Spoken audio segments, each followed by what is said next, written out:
random guy that joins him, and he heard a shot go off in the blind and saw that he had shot someone. So the guy in charge thought it was an accidental discharge of the shotgun and had them all load up into the boat and was trying to get them to shore, was calling 911, and then while in the boat, the random guy reached for the gun again and tried to shoot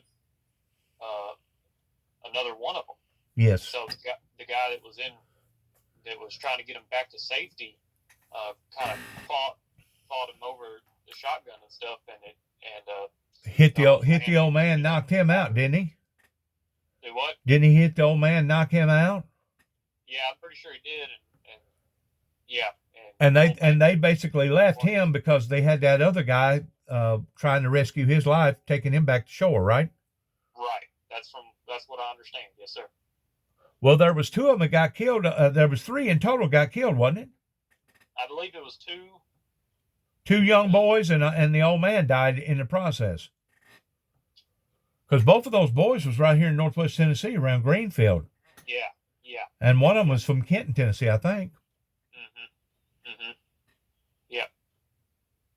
Wonder what gets into people like that just over a damn duck. Yeah, well, and they don't know. Talking to the family, the random older guy, he had some mental issues leading up to this, so he wasn't all right in the head either. Yeah, and I was told that he was kind of getting senile, and the boys, because he got this nice business over here that the old man started. The boys that had been trying, the family had been trying to tell him, get him, to not drive vehicle because he'd becoming senile. Yes, sir. Is the way I understand it. Yeah.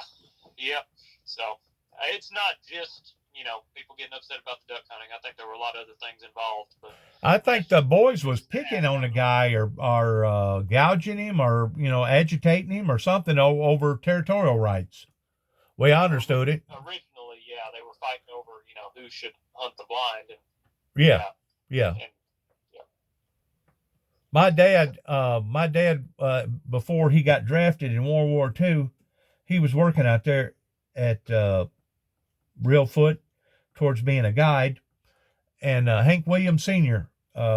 Come in, and he had the opportunity to take Hank out on a duck hunting adventure, and of course Hank was drinking real bad like he always did.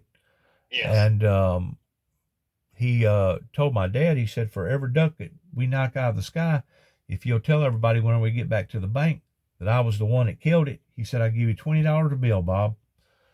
And man, the ducks back then was a whole lot more plentiful than what they are. And I guess they must have racked up back then during World War II or before, during World War II, because I don't think they had near the restrictions on wildlife like they do today.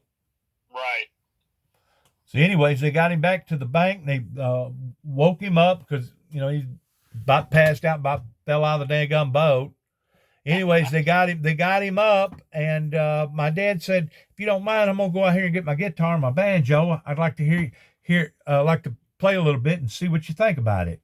And it impressed Hank Williams so much that Hank Williams actually offered him a position of going with him to the Grand Ole Opry and said, Bob, if you'll go with me, I promise you, I'll make you a star. And Dad had already made a commitment with another group of people called the Rainbow Warriors, singing up at Union City, and he turned the proposal down. But that was a proposal that he said it was probably once in a lifetime, and he wished that he never did turn it down.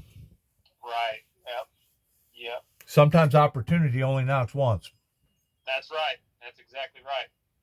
Of course, it wasn't long after that till he was drafted in the World War II deal, and life was a whole lot more different than what it is now today. Yes, sir. And I'm assuming he survived through it? Oh, yeah, he sure did. He shouldn't have. He was in the 2nd Infantry training up in Washington State at the time. That's where they sent him. And on the way to Germany, he had a appendix go bad. And he had to schedule an emergency surgery. So he was off duty for a while before he got to actually get on the firing range and start shooting and doing stuff. But he found out later that his 2nd Infantry that he went with, which was about 250 men, that every one of them had gotten killed during the Battle of the Bulge. Oh, my goodness. And that was something that he had to live with. Right. Yeah. That's awful. Yep. Yeah, he wound up getting shrapnel. He wound up getting a Purple Heart. His best buddy got blowed up, and he was walking around with him on his body, with his buddy getting blowed up. And war's never been a glamorous thing. No, sir, never has been. And that's what going on right now over there in the Middle East. That really is jaw dropping to a great extent, to just see just exactly how cruel and how cold-hearted that people can actually be. You know it? Yes, sir. Yes, sir. Well, it has been a pleasure talking to you today, and if you don't get anywhere with it, let me know, and I'll see what else I can do for you as far as getting that report. But I think you should be able to pull that from the Jackson office. I think they'll help you facilitate that process. Brandon, I appreciate it. Yes, sir. Mr. Jackson, you have a good day. Have a good holiday here.